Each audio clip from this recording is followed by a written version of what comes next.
Mega fans ఊపిరి పీల్చుకున్నారు. నిర్మాత ఏఎం రత్నం 5 ఏళ్ల నిరీక్షణ ఫలించింది. 5-6 రోజులు డేట్స్ ఇస్తే చాలు సినిమా పూర్తయిపోతుంది. కానీ కాల్ షీట్స్ ఇవ్వడానికి ఏడాదిన్నర పట్టింది. మొత్తానికి హరిహర వీరమల్లు షూటింగ్ పూర్తయింది. పవన్ కళ్యాణ్ డేట్స్ ఇవ్వడు, సినిమాలు పూర్తి కావు. మాటి మాటికి రిలీజ్ డేట్స్ మార్చుకోవాల్సి వస్తుంది. కొన్నేళ్లుగా ఇదే జరగడంతో మెగా ఫ్యాన్స్ సైతం వీరమల్లు వచ్చినప్పుడు చూద్దాంలే అన్న నిర్ణయానికి వచ్చేశారు. కొత్త రిలీజ్ డేట్స్ వస్తున్నా ఫ్యాన్స్ మాత్రం ఆసక్తి చూపించడం లేదు. ఎట్టకేలకు వీరమల్లు షూటింగ్ పూర్తి కావడంతో కొత్త రిలీజ్ డేట్ కోసం వెయిట్ చేస్తున్నారు.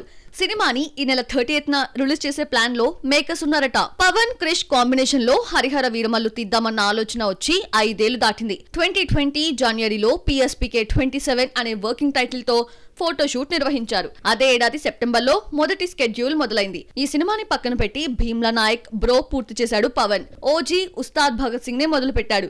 ఇన్ని జరిగినా వీరమల్లు మాత్రం రిలీజ్ కి నోచుకోలేదు. 3 ఏళ్లు వీరమల్లునే నమ్ముకున్న క్రిష్ బయటకొచ్చేయడంతో నిర్మాత ఏఎం రత్నం కొడుకు జ్యోతి కృష్ణ మెగాఫోన్ పట్టి బ్యాలెన్స్ వర్క్ ని పూర్తి చేస్తున్నాడు. 3 రోజులుగా వీరమల్లుగా మారిన పవన్ ఎట్టకేలకి షూటింగ్ పూర్తి చేశాడు. ఈ సందర్భంగా నిర్మాత ఏఎం రత్నం లొకేషన్ ఫోటోని షేర్ చేసి సినిమా పూర్తయి అని తెలిపాడు. ట్రైలర్, సాంగ్ ని త్వరలో రిలీజ్ చేస్తామన్నాడు.